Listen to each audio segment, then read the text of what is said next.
Brian, Quinnipiac poll was released today, and it shows who Connecticut voters are likely to support. Now, Republicans, they said they're most likely to support Donald Trump. The poll showed that Democrats are most likely to support Hillary Clinton. Now, this latest poll gives insight to where Connecticut voters stand, whereas usually Quinnipiac poll is more of a nationwide poll, but this one more centralized and localized. Here are the numbers. On the Republican side, Donald Trump received 48% of the votes, John Kasich had 28% of the votes, Ted Cruz had 19% of the votes, and 5% of voters on the Republican side that were polled were undecided. Moving on to the Democratic side, Hillary Clinton received 51% of the votes, Bernie Sanders received 42% of the votes, and 6% of the voters were undecided on the Democrat side. Now, usually the Connecticut poll is not as important, but this year's a lot of eyes will be on the Connecticut primary. Here's why these candidates need a certain number of delegates in order to receive that nomination, and that's why a lot of them are really fighting for these Connecticut voters. Because of this, there was a big push in Connecticut this weekend. All candidates except for Ted Cruz were in Connecticut this past weekend. Donald Trump on Saturday was in Bridgeport and Waterbury. John Kasich on Friday was in Glattsburg. Ted Cruz again was not present in Connecticut this weekend. Hillary Clinton on Saturday and Sunday was in New Haven and Bridgeport, and finally Bernie Sanders was in Bridgeport on Sunday. So earlier today we spoke to Quinnipiac students to get their reactions on this latest poll. Honestly, no, I'm not that surprised. I think that they're both, for both sides, Democratic and Republican, they're both their most popular candidate right now. So. No, I guess that kind of makes sense. Not really too surprising since they are kind of the most popular, so that's kind of where people are leaning towards. For those of you going out to vote, the poll opens tomorrow at 6 a.m. and will stay open until 8 p.m. You must be registered as a Democrat or Republican in order to participate in the Connecticut primary. If you are an independent, you are not able to vote in tomorrow's primary, but you will be able to vote in the general election this coming November. Other states are also holding primaries tomorrow. It is not just Connecticut.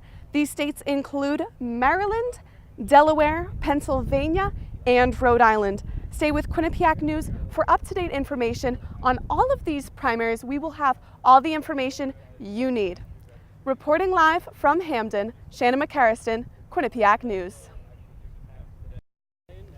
Yes, Brian, we are now just one day away from that Connecticut primary, and in a study released today, Quinnipiac University poll named the frontrunners for the Democratic and Republicans. They named Donald Trump the frontrunner amongst Republicans and Hillary Clinton the frontrunner amongst Connecticut voters. These are all for Connecticut voters. Now let's look closer at the numbers. On the Republican side, 48% are going to vote for Trump, 28% say they're going to vote for John Kasich, 19% are interested in voting for Ted Cruz, and 5% are still undecided.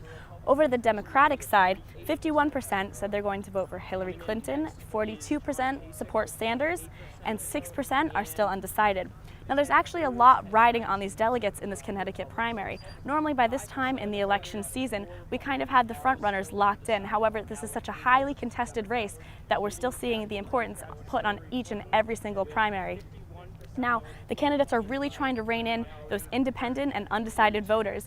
And since they're trying to gather these voters, they were all present here in Connecticut this past weekend, except for Ted Cruz. And on Friday, we had John Kasich in Glastonbury. We had Donald Trump on Saturday in both Bridgeport and Waterbury. Again, Ted Cruz was not present this weekend. Hillary Clinton was present on Saturday and Sunday in both Bridgeport and New Haven, and Bernie Sanders was here just yesterday in New Haven as well. Now, we spoke to some QU students recently to get their reactions to this most recent poll. Honestly, no, I'm not that surprised. I think that they're both, for both sides, Democratic and Republican, they're both their most popular candidate right now. So. No, I guess that kind of makes sense. Not really too surprising since they are kind of the most popular, so that's kind of where people are leaning towards. Now, Connecticut is not the only state that's having a primary tomorrow. As well as Connecticut, there is Pennsylvania, Delaware, Maryland, and Rhode Island are all having their primaries tomorrow. The Connecticut primary does open from 6 in the morning and will stay open until 8 p.m. at night. And just a reminder, you do have to be registered as a Democrat or a Republican to vote in this primary. Now, if you did miss the deadline, which was today, to register, you can still vote in the general election this November. Stay with QU News for all your primary season updates. Live in Hamden, Amy Hooker, QU News.